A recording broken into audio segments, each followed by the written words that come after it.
A very special guest is joining us. He is the professor of African American and Africana Studies at the University of Kentucky. He's also an author of multiple books, including his most recent, Blood, Sweat, and Tears, Jay Gaither, Florida A&M, and the History of Black College Football. He is the leading expert on Matthew Bullock, who, as we know, is the first Black head coach in the United States. He was coaching here in the early 1900s at UMass, then Mass Agricultural College. He's joining us from Lexington, Kentucky. Professor Derrick White. Professor, thanks for taking the time. How you doing? I'm good. How are you? I'm great. I'm excited to talk about Matthew Bullock, who's a character that I think not a lot of people know, although he's an American pioneer. He's a racial pioneer. Tell us a little bit about who he is in a nutshell and how you got interested in him. So Matthew Bullock, as you noted, was the first Black paid head coach at a predominantly white institution in the United States. He was also the first Black student athlete at Dartmouth College.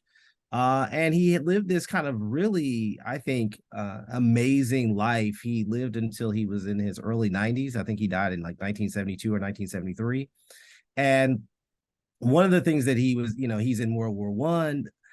He's in Boston in the Urban League. He runs for political office in the city. He is a governor appointee to the board of pardons, I believe is what it's called in the state of Massachusetts. He is a early kind of racial pioneer in the Baha'i faith. And so he lives this kind of really, I think, fascinating and interesting life. Both in terms of the sports, but also as kind of middle-class African Americans in the 20th century. Now, it starts with being the son of enslaved parents in North Carolina. So how does he get from North Carolina to Everett, Massachusetts, and then become the first Black player at Dartmouth College?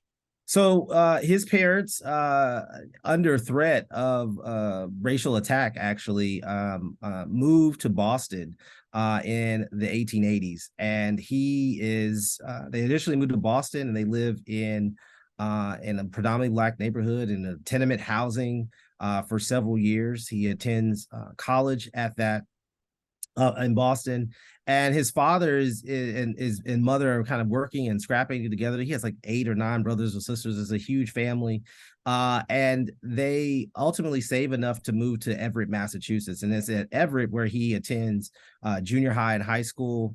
It is there where he begins to play football and become a very outstanding high school football player at Everett High School. And from there, he decides he wants to go to college.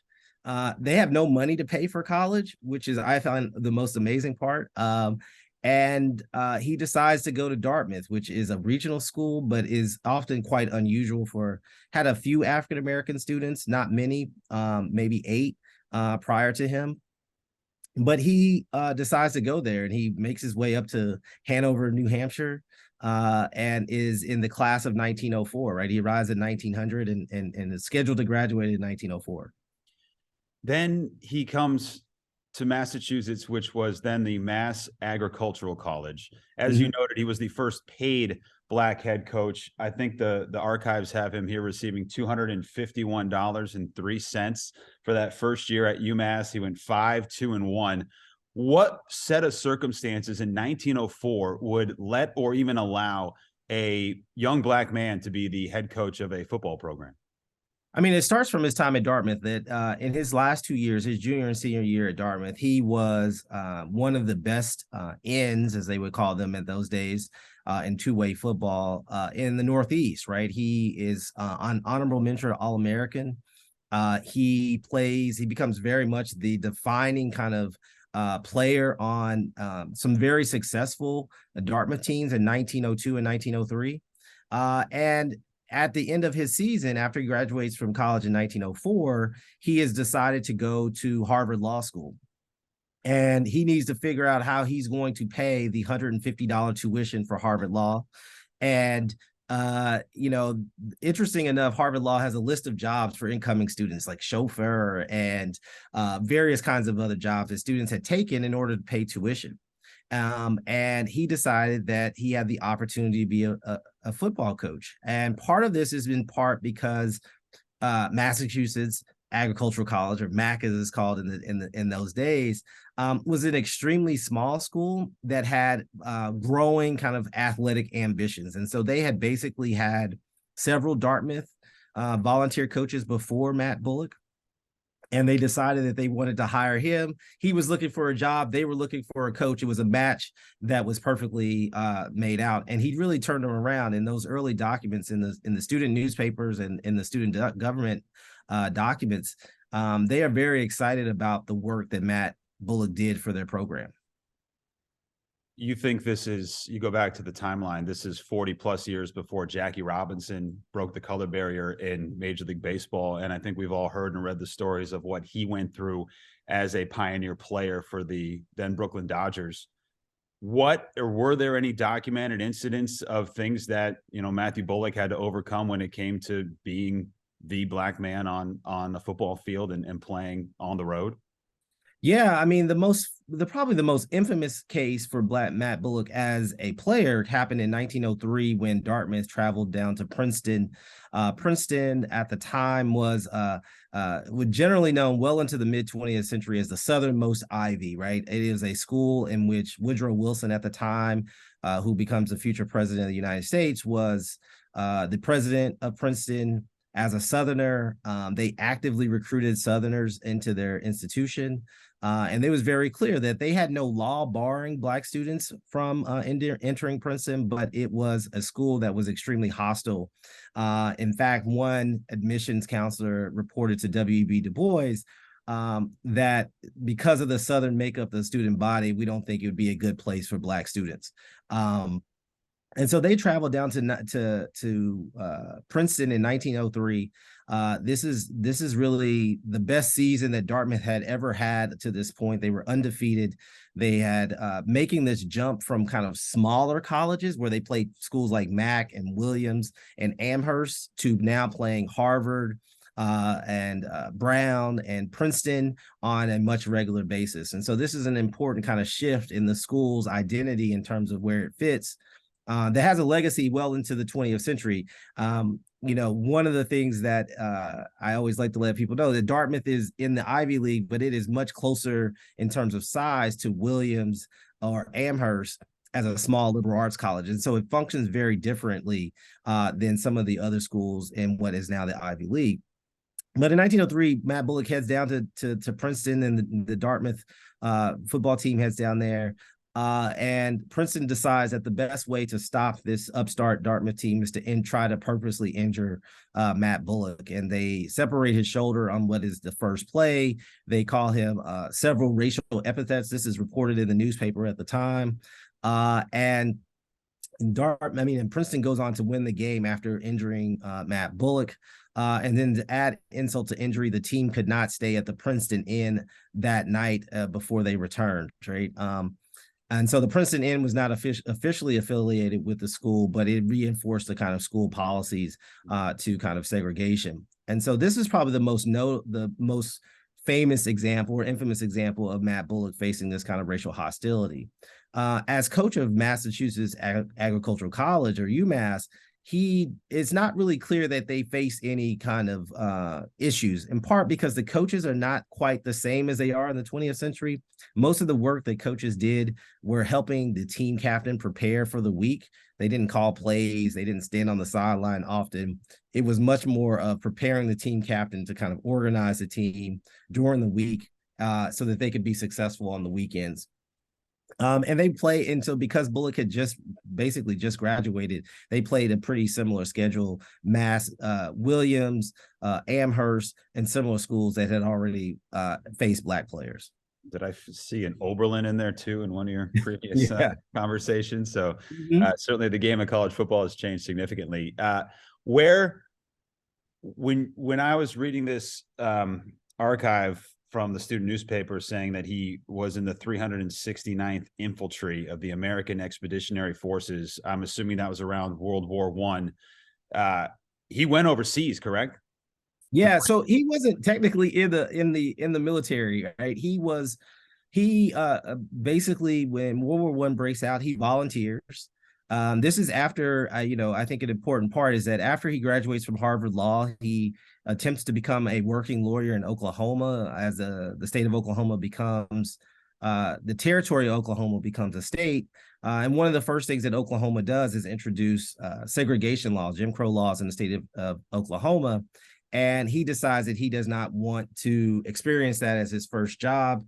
He receives a letter from John Hope, who was the first African-American president of what becomes Morehouse College. And he goes to Morehouse to become both a football coach and a teacher. He eventually becomes a lawyer in Atlanta and then an administrator at Alabama A&M when World War I breaks out. And he volunteers like many middle-class African-Americans who they volunteer, but he doesn't pass his physical. He has what is known as an athlete's heart. I think looking back at the historical documents, it seems like he has an irregular heartbeat. That's the way they described it. Nonetheless, he joins the YMCA, and as part of the YMCA, he eventually helps in the training camps here in the United States, and then eventually is sent overseas and gets embedded with the 369th. And so he is in many ways the support group, supporting these troops on the front line who are African American, right? Which comes the Harlem Hellfighters, which is probably a whole nother book and conversation that we could have for sure. What do you think a man born to enslaved parents who lives up into the 1970s through the civil rights movement, what do you think he thought in terms of what his life was like when he looked back on it?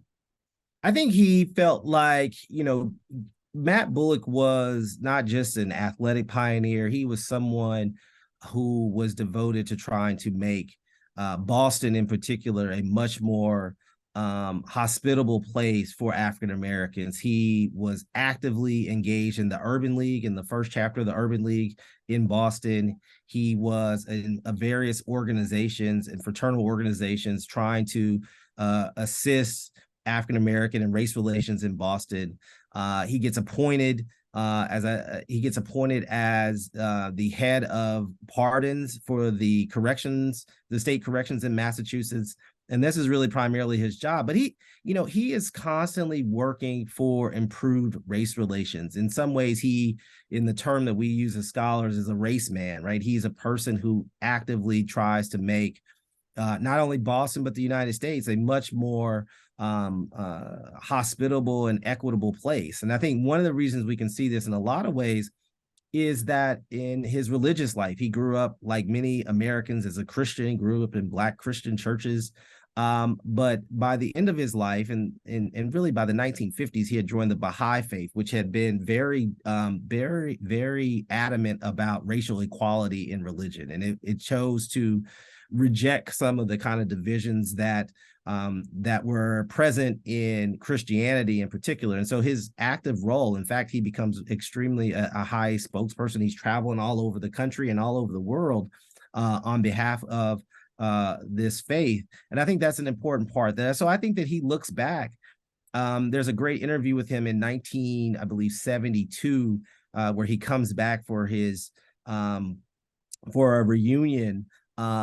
He gets an honorary degree and he comes back for kind of one of his reunions, and he talks about that he felt like he had lived a great life and done tremendous works and trying to make the place a little bit better. That is amazing. Okay, last one for you, Professor. How did you get interested in finding out about Matthew Bullock? Because I don't think a lot of people, growing up, this isn't a name that we hear a ton of. It's not one that's in the mainstream when you talk about, honoring, Black Americans that have paved the way. How did you get involved in finding out about him, and how come maybe we don't know? It's not as much of a mainstream name as it should be. My previous job was at Dartmouth, so I was there, and I was doing a sports project, and I knew Matthew Bullock's name as one of the handful of racial pioneers like William Henry Lewis at Harvard, and others who were some of the first Black student athletes in Northeastern colleges. And I was like, I'm at Dartmouth, I should figure out. And they have a file. They actually have an amazing kind of archive at Dartmouth. And they had a file of his material. And, what was most interesting is that he wrote his alumni letters. And so he filled out at least 4 or 5 times his alumni file. So you get this update. He tells you about his life. He tells us about his parents. He tells us where he's working at various times in his career. And I think that there is, for me, I just found that that he just did not have enough attention. And some of this is about the scholarship. This is where I come in, when you look at Northeastern, especially Boston, African-American history, it's like slavery and abolition, and then it's busing, and then nothing happens. It's so little that gets discussed. I mean, William Monroe Trotter perhaps gets discussed probably the most out of anyone, but there are a whole bunch of men primarily, and some women who were African-American men and women who were really pushing for civil rights. And so someone like William Henry Lewis has not gotten the kind of attention that he deserves. Matthew Bullock hasn't gotten the kind of attention that he deserves. And so I was there, and I thought it was I just thought he lived a long time. He was far more interesting than I could even imagine when I first stumbled upon his information. And when you're a historian, you're trying to tell, interesting stories. Living to be 90 is amazing. And then also living through, both World War I, World War II, moving from various regions, from, coming with his family out of the South into Boston, going to, both Oklahoma, then Chicago, then Atlanta, going overseas, then coming back. I mean, that is a fascinating story. And so it's one of the reasons I really kind of dug into his life.